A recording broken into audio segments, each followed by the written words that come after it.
Hello, future engineers. Welcome to my YouTube channel. If you're still new to my channel and you like what I'm doing, please don't forget to share my videos to your friends and to your friends' friends, to your younger brothers and sisters who would want to take up engineering in the future, and to your relatives.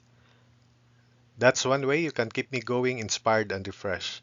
Now, if you find my videos interesting and important to your studies, also please don't forget to subscribe.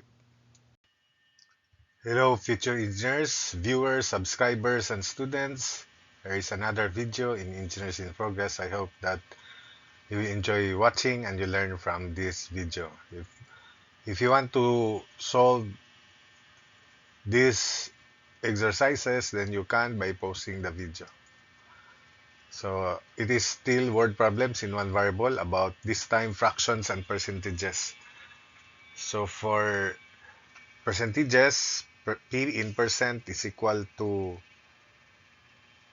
P over 100, and if the value in decimal is V, then P is 100 times V, and V is P over 100 in decimal form, vice versa. Then for fraction, the original fraction is represented by numerator divided by denominator. So we'll just present it that way. So problem 1, a certain fraction has its denominator 1 less than thrice its numerator. By increasing the numerator by 6 and the denominator by 1, it will become 1 half. Find the original fraction. So let's represent the original fraction by n over d. And it is mentioned here that the denominator is 1 less than thrice the numerator. So d is 3 times n minus 1. Substitute here, fraction equals n over 3n minus 1. And if we increase the numerator by 6 and the denominator by 1, this f here becomes 1 half. So f equals n plus 6 over 3n minus 1 plus 1 equals 1 half. Simplify, n plus 6 over 3n equals 1 half. Then we cross multiply 2n plus 12 equals 3n. 12 therefore equals 3n minus 2n, so 12 is n. And the denominator is 3 times 12 minus 1. 3 times 12 minus 1 is 35. Therefore, the fraction is 12 over 35. Problem 2. A fraction has the sum of the numerator and denominator equal to 88. If both the numerator and denominator were reduced by 3 and 5 respectively, the fraction would become 1/3. Find the original fraction. So fraction n over d, then n plus d equals 88. Then therefore the denominator, because n plus d is 88, the denominator will be 88 minus n minus the numerator. So that's the representation. So subtracting 3 and 5 to the numerator and denominator respectively, then we equate the value of the fraction to 1/3. So 1/3 equals n minus 3 over 88 minus n minus 5. 1/3 equals n minus 3 over 83 minus n. Cross multiply 83 minus n equals 3n minus 9. Simplifying, 83 plus 9 is 92. 92 equals 3n plus n for n. So n therefore is 23. And the denominator, 88 minus 23. 88 minus n. 88 minus 23 is 65. So the fraction therefore is 23 over 65. Problem 3. The difference between the denominator and the numerator of a fraction is 7. If both the numerator and the denominator are reduced by twice this difference, the resulting fraction will reduce to 3/10. What is the original fraction? So fraction is numerator over denominator. Then the difference is 7. So therefore, n plus d, if the difference is 7, denominator minus n equals 7. So the denominator is n plus 7. So fraction therefore is n over n plus 7. And let's have this situation here. If both the numerator and the denominator are reduced by twice the difference, so n minus 14 over n plus 7 minus 14 is equated to 3/10. So 3/10 equals n minus 14 over n plus 7 minus 14. 14 is 2 times 7. So 3/10 equals n minus 14 over n minus 7. Cross multiply 3n minus 21 equals 10n minus 140.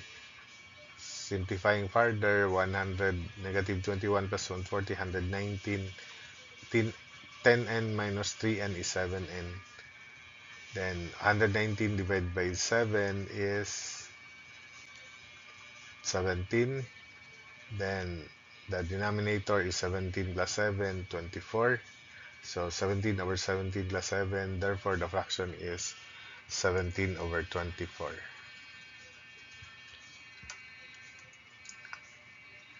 Problem 4.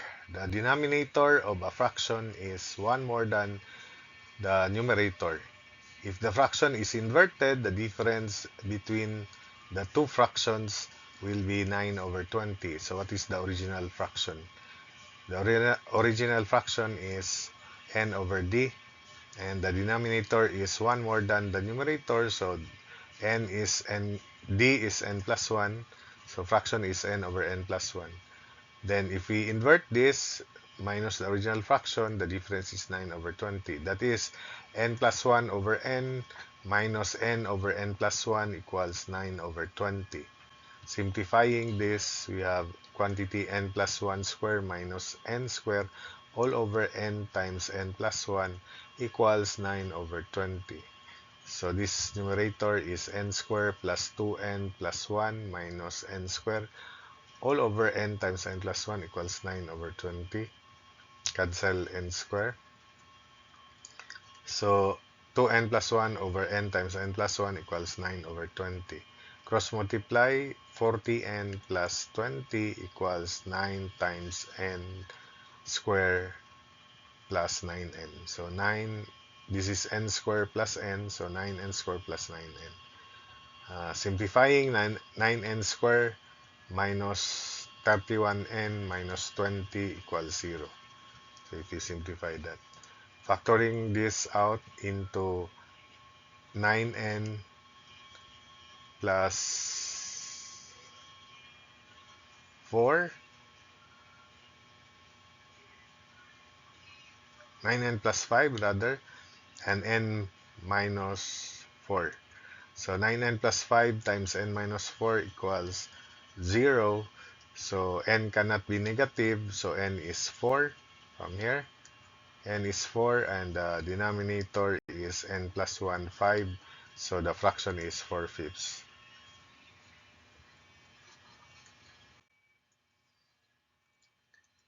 Problem 5. A certain fraction has its numerator and denominator consisting of 2 digits. The tens digit is in the numerator is twice the units digit, while the tens digit in the denominator is 1 more than the units digit. When the order of the digits in both the numerator and denominator is reversed, the fraction becomes 3 over 7. So the units digit of the numerator is 3 less than the units digit of the denominator. So determine the original fraction. So fraction numerator over denominator. And it is also equal to 10 times 10 times 10 digit in the numerator plus units digit in the numerator over tens digit 10 times tens digit in the denominator plus units digit in the denominator. It is mentioned here that the tens digit in the numerator is 2 times the units digit. So T sub n is 2 times u sub n.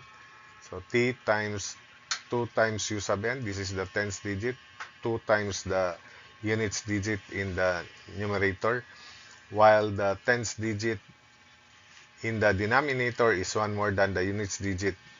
So this is the tens digit in the denominator, which is u sub d plus 1. Simplifying, we have 21 u sub n, the fraction is 21 u sub n over 11 ud plus 10. 10 ud plus ud is 11 u sub d plus 10. Then let's interpret this, translate this to algebra. When the order of the digits in both the numerator and denominator is reversed, the fraction is 3 over 7. So 3 over 7 equals 10 un plus t sub n over 10 ud plus t sub d. And remember the relationship, we replace t sub n by 2 un and t sub d by u sub d plus 1. So 3 over 7 equals 10 times un plus 2un over 10 u sub d plus u sub d plus 1. We replace t sub d by ud plus 1. 3 over 7 equals 12 un over 11 ud plus 1. We then cross multiply 33 u sub d plus 3 equals 84 u sub n. And then we translate this statement. The units digit of the numerator is 3 less than the units digit of the denominator. So u sub n is u sub d minus 3. U sub n is u sub d minus 3. So we replace u sub n here by ud minus 3. 33 ud plus 3 equals 84 quantity ud minus 3. Then simplify, 33 ud plus 3 equals 84 u sub d minus 252. 252 plus 3 is 255. 84 ud minus 33 ud is 51 ud. So 255 equals 51 u sub d. Dividing 255 by 51, then u sub d is equal to 5. And if u sub d is 5, then 5 from here, un is 5 minus 3. Un is 2. Therefore, the fraction is 21 times un, which is 2, 42, over 11 times ud 5 plus 10, 55 plus 10, 65. So the fraction is 42 over 65.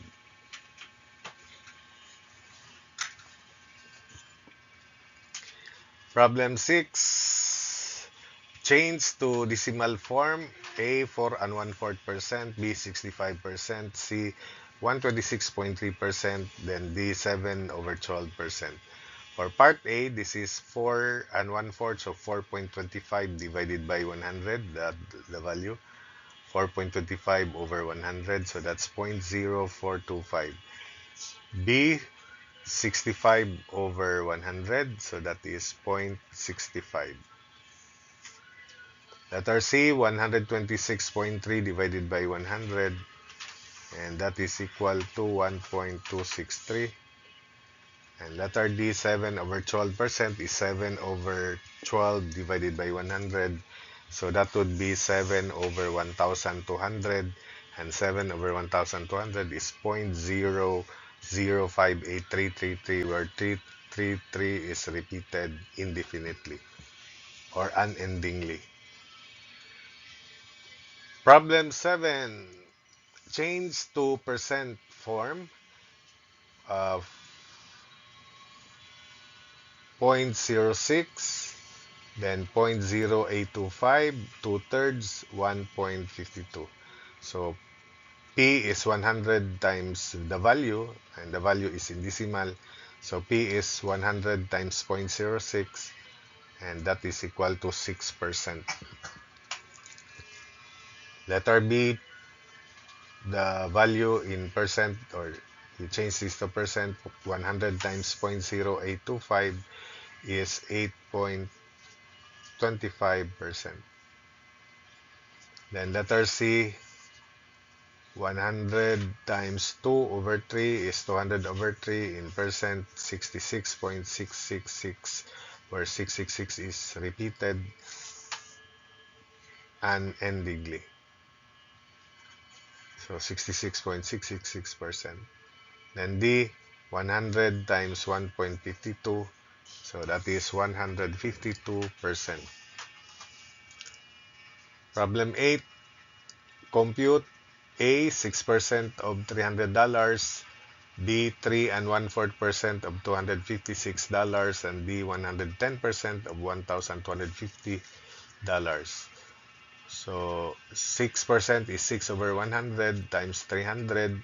So the value is 6 over 100, or 0.06 times $300. So that would be $18.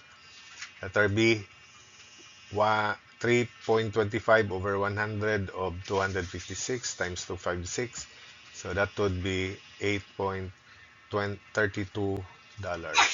Letter C, 110 over 100 of 1 to 50, or times 1 to $50, and that would be equal to $1,375.